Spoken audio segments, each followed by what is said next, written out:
Welcome back. It's time for us to now jump into the dailies and look at the big stories of the day. It's time for a newspaper review right here on Alpha G. Let's start off with the People Daily's front page. 140,000 security officers to man night of census. Military police, NYS personnel to be deployed across the country as state moves to ensure all Kenyans are counted in an exercise that will for the first time be conducted electronically. Here we go. Leaving nothing to chance, Derek. Yeah, I think so. And you'll have to go back to the 2017 elections to find a similar deployment of security officers across the country. You will obviously find out that at that particular time, there were two warring political factions in the country, and they couldn't leave anything to chance. But this time round, they are alert to a security issue or situation that pops up in the country. I don't think they will be allowing anybody to walk after the numerators to come and find out or to rob people in their houses. They're trying to do that. And then you have the potent flashpoints in this country where somebody might try to sabotage the whole exercise, which I don't see any reason somebody should do that. But then we go back to the other fact that so much money has been put into this exercise. Right. It's close to 18 billion shillings. Right. And I won't leave anything to chance after using such an amount of money. But then we go to the large, sparsely populated areas or counties like Turkana or Wajir or Garissa, where one home is here, the next one is about 2 kilometers away, and the Manyatas and the other Manyatas one, and two, the nomadic tribes that move from one place to another. You have Kapsawar border, the Turkana side and the Kenya side, the Toposas up north, and you have to imagine what the government has to do to ensure that its own citizens are safe and they're well counted in this exercise, which comes once in 10 years. Right. So probably we are going to get a better done exercise than we did in 2009, of which, sorry to say, some figures have not even come out. And being electronically managed this time around, it means that they're not going to miss any data from the population, and rightly so. The police have a duty to do, rather the state and the office of the president, because the entire exercise will be conducted from Matiang'i's place or coordinated from there. So we have to get it right this time around. Right, and like you said, even as far as the results from these particular numbers is going to be given out, I think 3 months after preliminary results, and then from a year, actual detailed reports and numbers as to how the results from the census right there. And I think this also has something to do with the fact that they're doing it electronically. So it's easier to collate the data and put that into the system and crunch those numbers. But then the politics of it all will come out after that, and everybody will be declaring that their tribe, I don't like using the word, is the biggest in the country, or the largest for that matter. And then you have those ones who are put at a lower scale in the pedestal, and you imagine what they've been telling people. But here's a case where everybody's talking about it. I think you've read the Riot Act. Somebody read the Riot Act for us the other day, that on Saturday from 6 o'clock, all pubs in the country will be shut. Right. But must you be counted? Well, as long as you're within the borders, you don't have a choice. You don't have a choice? Yes. And if you are airborne? You'll have to land. So if you've gone, well, lucky for you if your flight is on Saturday at 5 p.m. Okay. You won't be counted. But I don't see any reason why. But if you're in a hotel, if you're in a, let me say, the hotels, lodgings, homes, wherever you are, they're going to find you and count you from there. But what I'm asking myself is, what happens if you are not counted? Are you going to deprive this country of something? Well, of the necessary information they need, because as they say, they want to now move into, as is with the census, just making sure they have evidence-based development and planning. So that's all you're doing for your country if you're a Kenyan. And it's a Saturday, and most funerals in Western Kenya are on Saturdays. Right. and we'll have all these guys traveling across the country. There'll be enumerators near the funeral, so don't worry. Wherever you are, they'll count you there. But I think you have to be counted with your family. You'll have gone. They'll ask you from that particular point you are, because even if you're in a hotel room, chances are, Derek, I'm hoping you might be alone and leave your wife at your homestead. Okay, isn't it? So they'll do it from there. And if there's a double take of your wife being counted and saying she has a different husband. Oh my God. Let's move on. So wherever you are, of course, the state making sure that they're going to put that into account. If you're traveling, wherever you do go, of course, you shall be counted on that side as well. And it's a pertinent story, of course, that we're following up right here, of course, as well as wait for the big day, of course, being the weekend of 24th into 25th as that happens.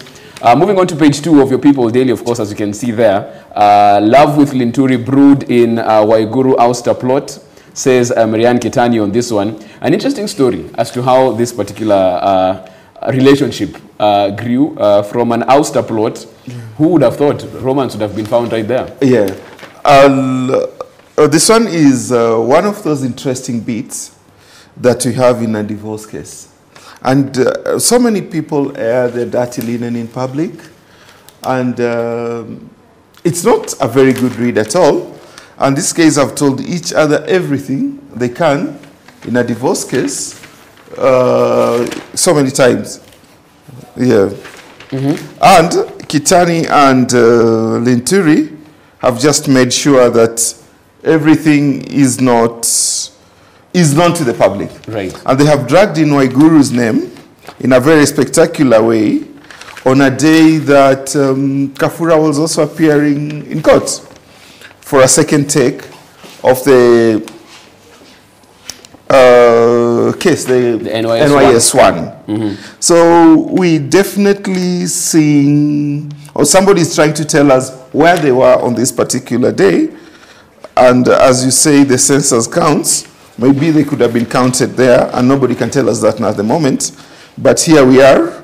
We are reading about a very bitter public thief, and we are being treated to a soap opera of its kind in this country. Really unfortunate that they really will and are airing that, their dirty linen for the public to see. Yeah, and some of these details are really private matters. It was very private. They could have done it very quietly with the lawyers. But then there is property involved, Jeff. And you've seen multi-million property involved. The arguments they've had and what happened in their, their Runda home. So yes. It's now for everyone to see how this falls out. For everyone to read on this matter. And we are reading it. And obviously, somebody says he's not married to the other. You can see that Linturi is not married to Kitany. And he was already in another marriage. So how come, were they cohabitating for that matter? Right. Or I don't think there were some juvenile lovebirds or some teenagers trying to find their way in the love morass, as it is. But here we are getting treated to quite interesting things at the moment. It's interesting because even as you say that, I mean, the circumstances around the relationship tell a different story. You share property together, you share, I think, 5 bank accounts together. Yes. And then you're not married. Yes. Yes. Very many questions. That is the dirty linen that is being aired at the moment. And it's a continuing story that, and of course, you can get that on page 2 of your People Daily. Speaking of the ouster for Waiguru, page 4 takes a different dimension on that. NY's loot spent on vehicles, court told. Suspects in the 791 million shilling National Youth Service scandal splashed part of the loot on buying luxury cars and houses in leafy suburbs of Nairobi. This, of course, been told by to the courts yesterday, talking about Range Rovers, Jeep Cherokees, Toyota Prados, Land Cruisers, and a property in, Roslyn Estate, Clay City House property, Roiro, Juja East, Muthaiga North, Mercury House along Moy Avenue, Juja Farm, and a plot in Thika using NYS cash. So as we see all of these properties and what's going on here, where does the state stand in terms of asset seizure? I don't really know, Jeff. But this is a typical come easy money. You get it quite easily from wherever. And then you discover you have about 200 million shillings. You are not prepared for it. You end up splashing it on anything from perfumes to luxury trips abroad, Australia, Mauritius, Seychelles, and all that. And then Kafura is telling us about all these property, and it doesn't stop at her or the next accused person. It goes all the way to Gethy and 9 other guys who have been implicated in the case. But does it mean that as a nation we allowed all this to happen right under our noses? And we are disturbed, you will be disturbed when you find out that the luxury car is the in thing for every corrupt person in this country. You'll find out that buying the next plot or the next house is the in thing for every corrupt individual. I'm not saying she's not been convicted. She's not guilty yet, but these are the snippets we're getting from a very touchy case.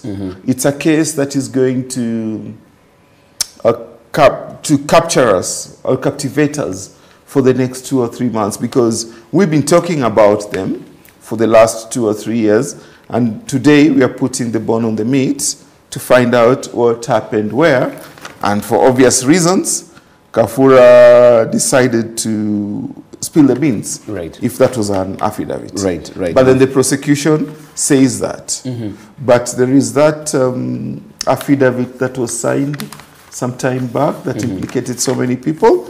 I hope it's going to come into play in this particular case, of which quite a few careers will be touched. Right. But even as you talk about that, of course, we're talking about the first NYS scandal, and as they come to, to court on these particular charges, another one has already happened as well. So clearly, this was a cash cow for all, corrupt business people and officials looking for easy money out. Exactly. If you could sell a bar soap for 1,000 shillings or a handkerchief for 890 shillings, I don't know what is in the mind of an NYS recruit when you give him an 800 shillings. Do they need handkerchiefs? They have their own, which they buy for 20 shillings, 30 shillings. But here's a case where somebody is supplying a handkerchief, a normal hanky, for 800 shillings, a towel for a 2,000 bob, or a bag of green grams for 18,000 shillings. Obviously, it was a cash cow, Jeff. And that is where we put our priorities wrong when it comes to the civil service. It's a gravy train for many people, but conveniently, it is used by the same staff, the same civil servants, to enrich themselves. And this is a typical case. And a story that you can get, of course, in detail in your copy of your People Daily. It is absolutely free, so get your copy and get fully informed, as the story is right there. By the way, it has a new look as well, if you haven't seen it.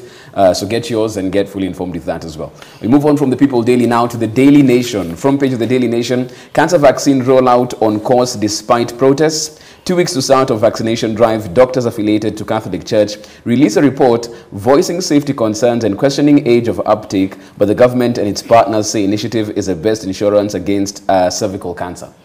Somebody is trying to play politics. In the UK, a girl of 14 years or 16 years gets the vaccine for free. And you can walk to any National Health Service institution to see all these girls waiting to get that jab. It is good, but you see, there is a lot of politics when it comes to vaccines. There are so many half-truths said when it comes to vaccines in this country.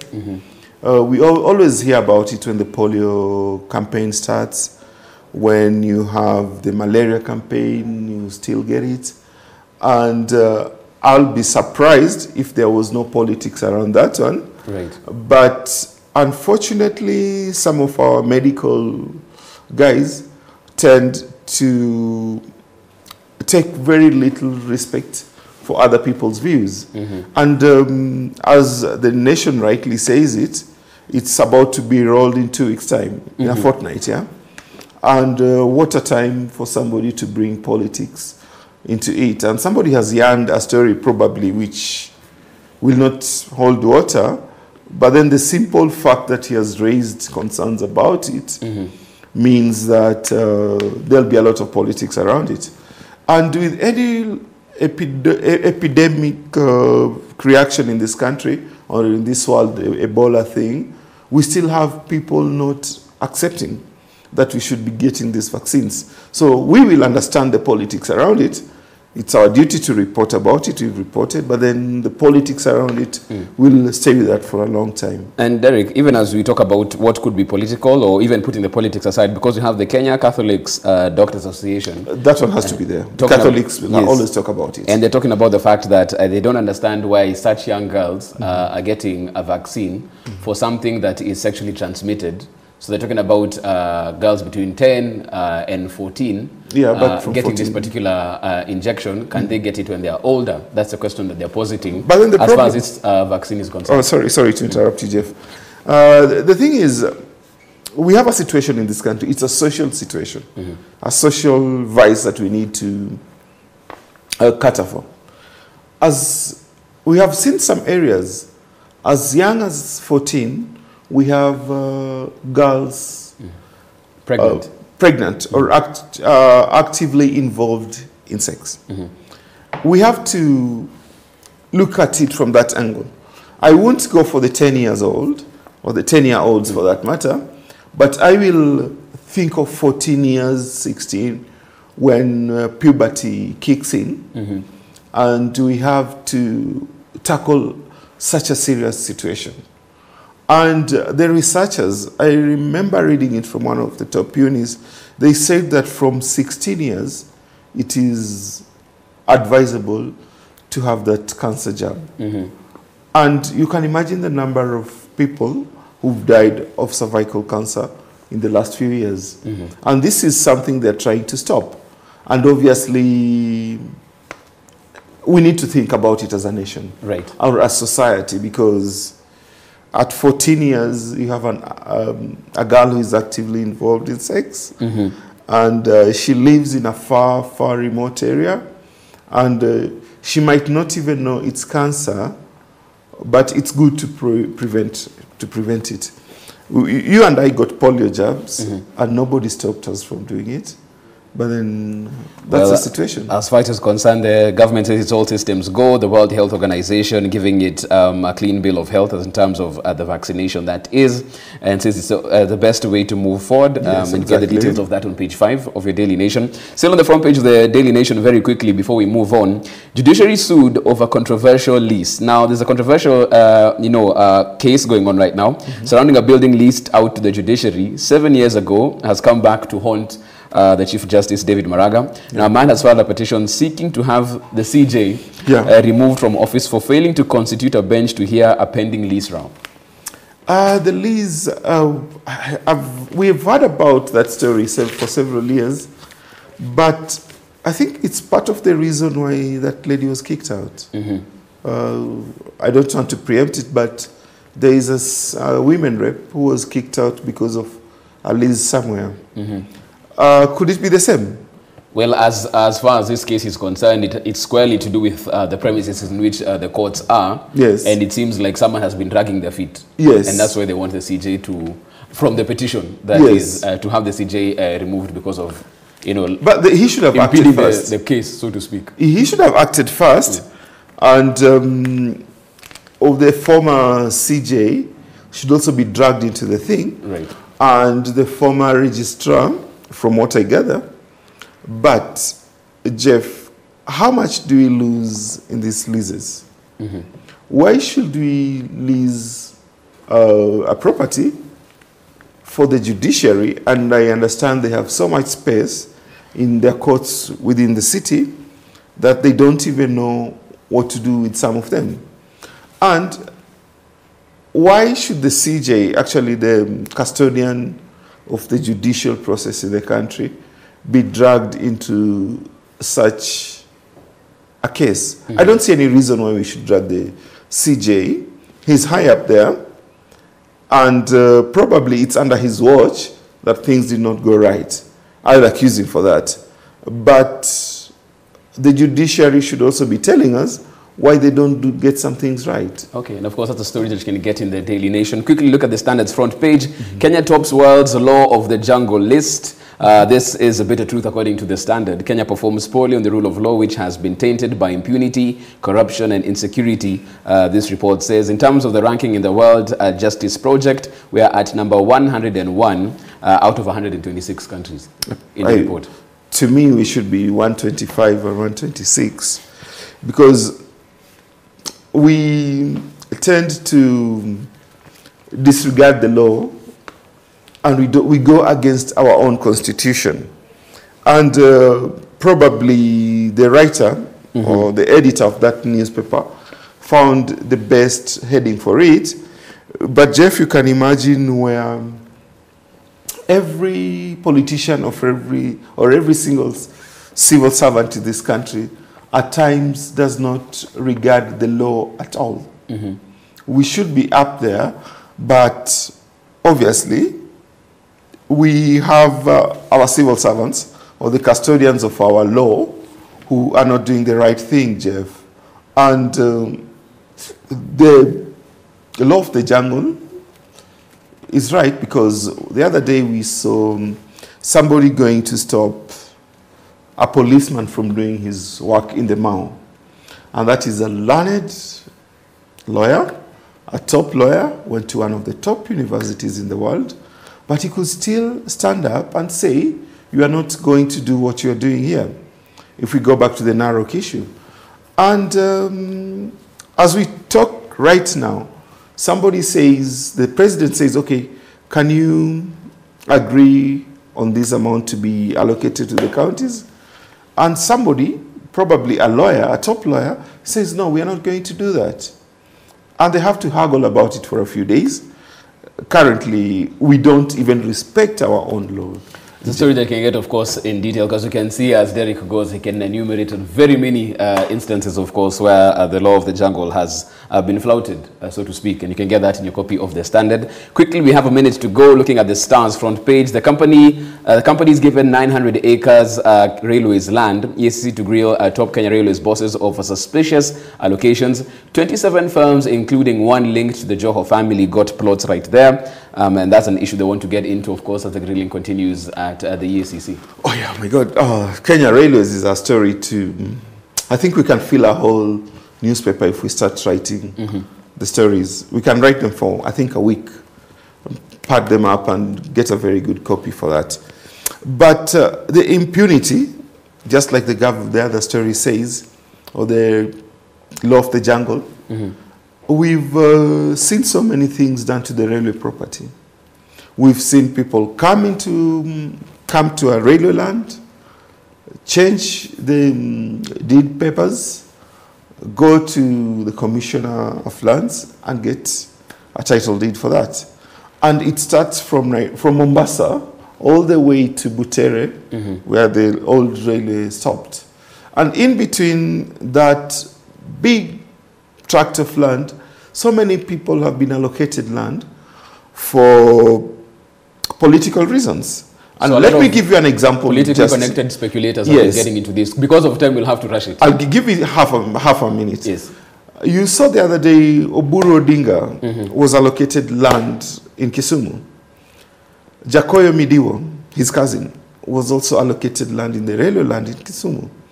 And that one will end it. Right. How politicians do it. And a former CS was allocated land down in Parklands. Right. And she put up a spectacular. Right. Without going through the prop. So it's something that is common practice, so it seems. And in Mudhurwa, somebody has decided she's not moving out of that land because a politician promised her land there. And she's not moving. Jeff, let's send it there. Well, on that bombshell of a note, we'll see if that person in Mudhurwa will move or not. But Derek, thanks for taking us through the dailies and the gems that you've dropped as well as far as some of these issues are concerned. I'm going to take a short break. We're back on the other side as we rise and shine. It's all about the company you keep. What does it say about you and how do you improve that circle of friends? We discuss that after the break.